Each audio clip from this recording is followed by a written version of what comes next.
Hey guys, it's M4J here and welcome back to the M4J Journeyman here on Football Manager 2018. We have our third game of the Confederations Cup today and we are playing Morocco. Now before we get into the game, bit of transfer business. Got some new players to introduce you to. So first and foremost, our new left back, Diego Michiels. I'm going to say Michiels. He's a left back, Indonesian, which is good because I was worried at one point, given that his name does not sound very Indonesian, but he is very much Indonesian. He's probably a bit like Castanheira, was actually born elsewhere, renationalised. I think that's the word. So yeah, he's a good player. He'll probably be our first choice left back, to be honest, for the majority of the season with Ramadan as backup. The other new signing, I said last episode about getting a new left winger, and I've got one. This guy, Vermansire, who, according to this at least, is better than David, but I think David will continue playing when he comes back from injury. Obviously this guy will be playing in the interim, and then there'll be a good fight between the two of them as to who gets the role. We have also got the youngster that I loaned in, this guy. None of them are registered for the Confederation Cup, so we are going to continue playing Salmon at left midfield for this next match. Before we get into the game proper, tactics-wise, oh yeah, Salazar has also signed for us. He will be joining on a permanent deal when his contract expires. I'm trying to remember exactly when that is now, but that's also very good news.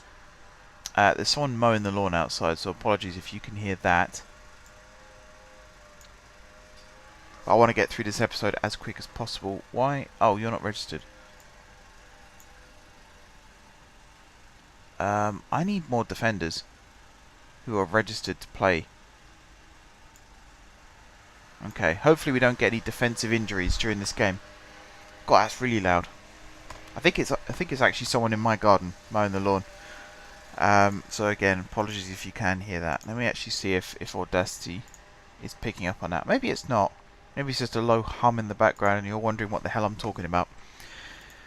Anyway, so yeah, I'm going to do a little change to what I said I was going to do. Originally I was going to play all 6 league matches in the Confederations Cup, group stage matches, not league matches.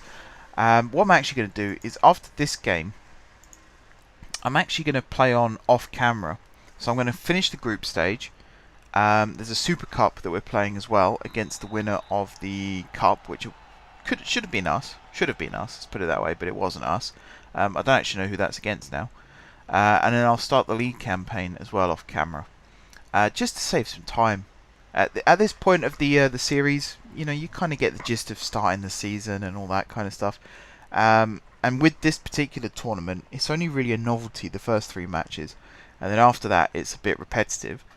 Once we get into the knockout stages, maybe like the first leg of each tie I'll play off camera, and then I'll come back and play the second leg on camera. But you know, the league, you've seen me start league campaigns many times before. The Super Cup is a bit of a novelty, but it's like the Charity Shield. It sort of means something, but no one really takes it seriously.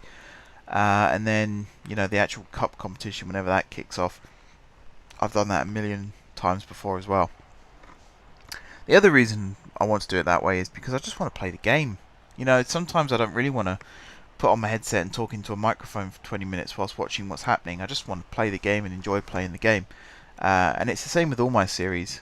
Like, whichever series I'm invested in at that given time, normally because I've made videos and I'm just continuing playing on, I enjoy just playing matches and being able to watch it without having to do commentary over the top. I can watch other videos in the background and stuff like that. So you'll see that a little bit more, not in the Hatfield save, because the Hatfield save is obviously live stream, so most of those matches will be played live on stream as a good goal.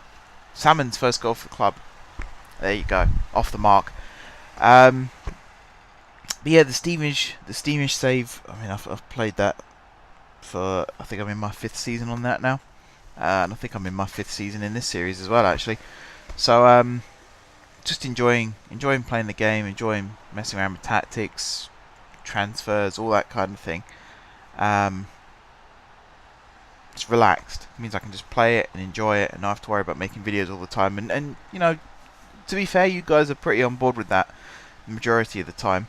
No one's really complained, as it were. And then it does mean that when I do come back and make videos, they're monumentous occasions. So, you know, new job offers, particularly in this series, new job offers, a cup final maybe, potential winning the league, with the Continental competitions added in now as well.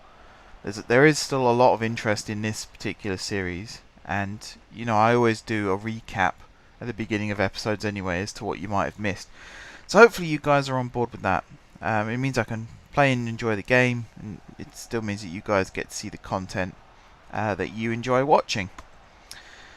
With that said, let's actually commentate on this game. So we're 1-0 up, doing quite well. We are dominating the game in terms of possession and shots. We have already made a sub. Singy was brought off. I actually thought I'd messed with the tactics enough that Singy was playing in his preferred position. But it's a bit difficult because I don't think he actually has a preferred central midfield position. I think he's more of an attacking midfielder.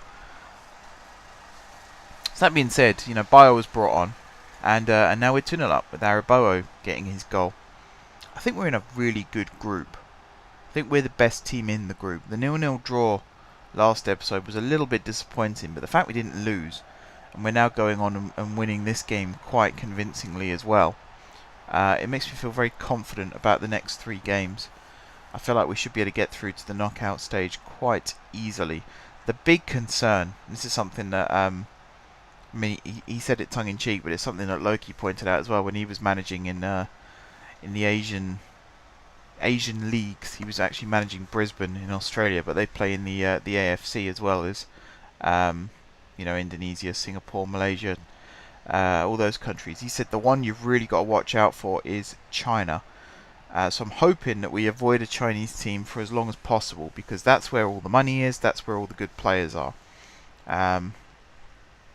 And I imagine it's kind of, at this moment in time, I don't really know still where Indonesia lies on the whole world football pyramid. I don't know where Indonesia are rated on the FIFA rankings in real life or on this game. And I also don't know in comparison how good the league and the players are compared to some of the English leagues, for example, as Arabowo makes it 3-0. So I think playing a Chinese team would be a bit of a reality check. Like, I think we're in a good league playing as a good team, and then suddenly it turns out we're like non-league playing Premier League every time we play a Chinese team.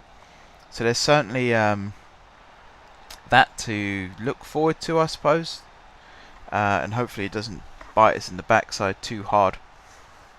I mean, if we continue playing consistently well in this league, you know, winning the league or winning cup competitions, whatever it might be, I'm pretty damn happy with that, to be honest.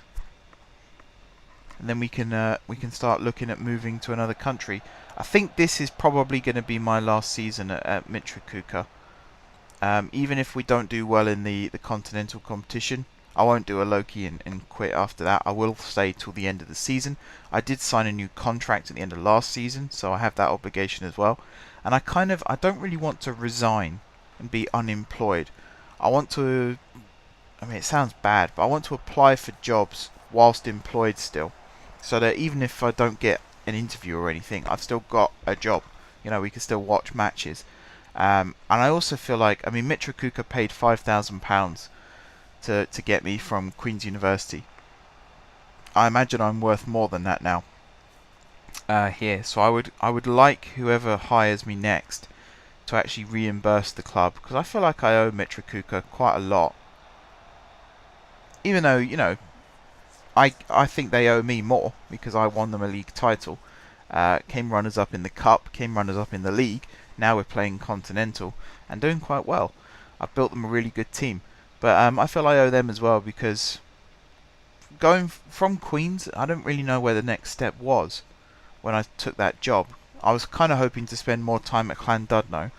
I owe more to Queens because they rescued my career, essentially, because it very nearly ended before it began. They gave me a shot. You know, we won the cup there twice, we won the league, and then we got the move to Indonesia. So all the clubs that I leave, apart from Clandudno, because they fired me, but all the other clubs, I want there to be a mutual parting of ways, as it were. I want all parties to be happy. So I really want it to be that a club approaches me and then pays money to release me from my contract here at Mitra Kuka. But we'll see. We'll see what happens. I'm always working off assumptions when I say things like that. We'll see what happens. There could well be a scenario where I end up getting fired again. I can't see it happening, particularly with this squad. I feel like the board will be very happy with... in fact, not only have I built a good squad, but I've actually built it within budget. We're still, I think it's 3,000, 4,000 a week under budget in terms of wages. Transfer budget, I've spent it all now. But I've spent it in areas where I'm pretty damn happy, to be honest. So I feel like I've done a very good job.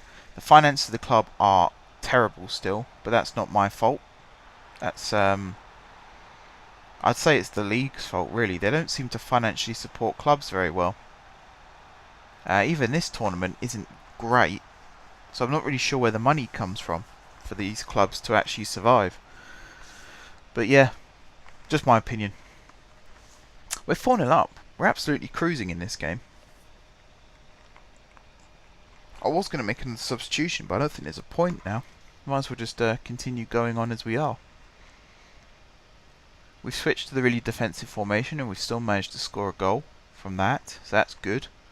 We're actually, our midfielders, theirs inverted, essentially. So even though they've technically got 6 defensive-minded players playing, and we've managed to score 4 goals against them. This could be number 5 coming up. I feel very confident about this season. I think last season as well, we had such a good run last season, and that was on a squad that I don't think was anywhere near as good as this squad. The fact that the fact that I've focused on depth this season rather than just ability. I've identified key areas that needed strengthening and actually gone out and strengthened them. So the new left back, the new left winger, the new central midfielder. I feel very, very confident that we can get a good finish in all 3 competitions. Plus, when we then enter the Asian Champions League, we can do well in that as well. Although it depends when we do enter that. Okay, we have conceded. There goes the clean sheet. In fact, was that the first... I think that might be the first goal we've conceded in this tournament, isn't it? I think we won 6-0 in the first game, then a 0-0 draw. Yeah, I think that was the first goal we conceded, which in some ways is quite disappointing. But oh well. 10 minutes to go. We've absolutely dominated. 24 shots, 12 on target, 56% possession. Very, very happy with this performance, apart from that goal. But even then, it wasn't like a really bad goal to concede. They did quite well to score it, so I'm not too aggrieved. Alice has picked up a knock, so are they going to bring him off? No. There's no point really now. We're pretty much at the end of the game. Might as well just see it out. This should be full time. Any second now. Ball gets kicked to Salmon. And there's full time. Good performance. Very happy with that. Hopefully Alice's injury isn't too bad. Let's have a look. 1 to 2 days with a tight calf. That's absolutely fine. And Araboa, once again, played out of his skin. Awesome. Right. I'm going to end the episode here then. Like I said, we're not doing 2 matches today. We're just going to do this one. I explained what's happening with the series, and I think that's everything that needed to be said. So, until next time guys, thank you very much for watching. Don't forget to leave a like if you enjoyed the video, and of course if you're enjoying the series, drop some comments down below with ideas for future episodes. If you haven't already subscribed to the channel, be sure to click the subscribe button. If you have already subscribed to the channel, thank you guys for your continued support. And until next time, I will see you soon.